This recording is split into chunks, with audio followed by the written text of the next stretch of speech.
Parrhasius by Nathaniel Parker Willis. There stood an unsold captive in the mart, a gray-haired and majestical old man, chained to a pillar. It was almost night, and the last seller from the place had gone, and not a sound was heard but of a dog crunching beneath the stall a refuse bone, or the dull echo from the pavement rung. As the faint captive changed his weary feet, he had stood there since morning, and had borne from every eye in Athens the cold gaze of curious scorn. The Jew had taunted him for an Olynthian slave. The buyer came and roughly struck his palm upon his breast, and touched his unhealed wounds, and with a sneer passed on. And when, with weariness oĺer-spent, he bowed his head in a forgetful sleep, the inhuman soldier smote him, and, with threats of torture to his children, summoned back the ebbing blood into his pallid face. It was evening, and the half-descended sun tipped with a golden fire the many domes of Athens, and a yellow atmosphere lay rich and dusky in the shaded street through which the captive gazed. He had borne up with a stout heart that long and weary day, haughtily patient of his many wrongs, but now he was alone, and from his nerves the needless strength departed, and he leaned prone on his massy chain, and let his thoughts throng on him as they would. Unmarked of him Parrhasius at the nearest pillar stood, gazing upon his grief. The Athenian's cheek flushed as he measured with a painter's eye the moving picture. The abandoned limbs, stained with the oozing blood, were laced with veins swollen to purple fullness. The gray hair, thin and disordered, hung about his eyes, and as a thought of wilder bitterness rose in his memory, his lips grew white, and the fast workings of his bloodless face told what a tooth of fire was at his heart.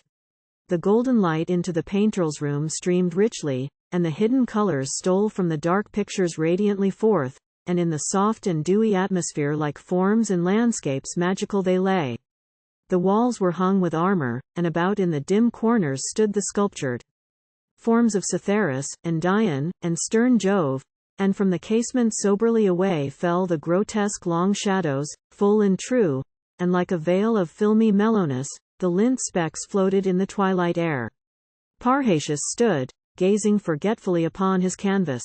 There Prometheus lay, chained to the cold rocks of Mount Caucasus, the vulture at his vitals, and the links of the lame Lemnian festering in his flesh, and, as the painter's mind felt through the dim, wrapped mystery, and plucked the shadows forth with its far-reaching fancy, and with form and color clad them, his fine, earnest eye flashed with a passionate fire, and the quick curl of his thin nostril, and his quivering lip were like the winged godels, breathing from his flight. "Oh, bring me the captive now. My hand feels skillful, and the shadows lift from my waked spirit airily and swift, and I could paint the bow upon the bended heavens, around me play colors of such divinity today. Oh ha! Bind him on his back. Look, as Prometheus in my picture here. Quick, or he faints. Stand with the cordial near. Now, bend him to the rack. Press down the poisoned links into his flesh, and tear agape that healing wound afresh. Oh so, let him writhe. How long will he live thus? Quick, my good pencil, now. What a fine agony works upon his brow. Ha! Gray-haired, and so strong. How fearfully he stifles that short moan. Gods! If I could but paint a dying groan. Ol piddle thee, so I do. I pity the dumb victim at the altar, but does the robed priest for his pity falter? Ild rack thee though I knew 1,000 lives were perishing in thine, what were 10,000 to a fame like mine? Ol hereafter, li, hereafter, a whip to keep a coward to his track. What gave death ever from his kingdom back to check the skeptical's laughter? Come from the grave tomorrow with that story, and I may take some softer path to glory. Oh no, no, old man. We die even as the flowers, and we shall breathe away our life upon the chance wind, even as they. Strain well thy fainting eye, for when that bloodshot quivering is oller, the light of heaven will never reach thee more. Olynthian's a deathless name, a spirit that the smothering vault shall spurn, and like a steadfast planet mount and burn.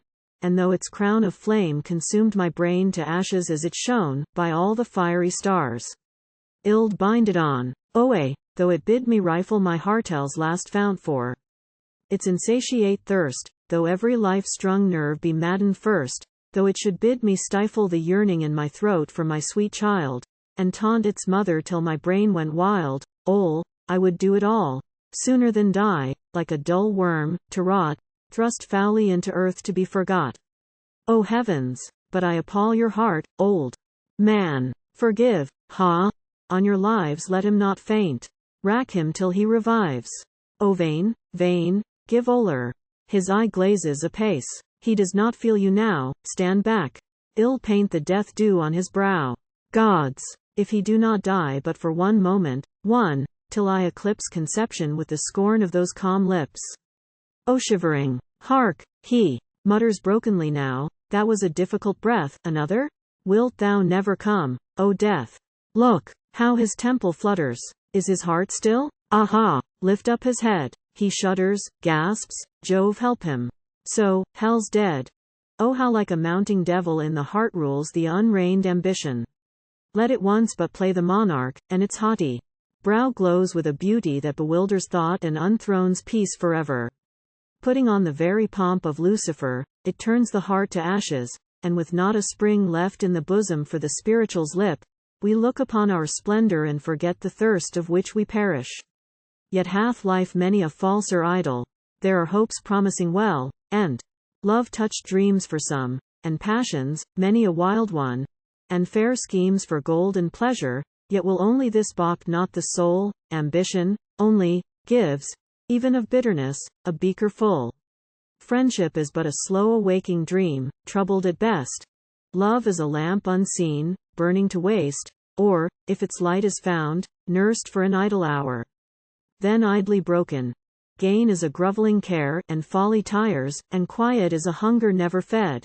And from Lovel's very bosom, and from gain, or folly, or a friend, or from repose, from all but keen ambition, will the soul snatch the first moment of forgetfulness to wander like a restless child away.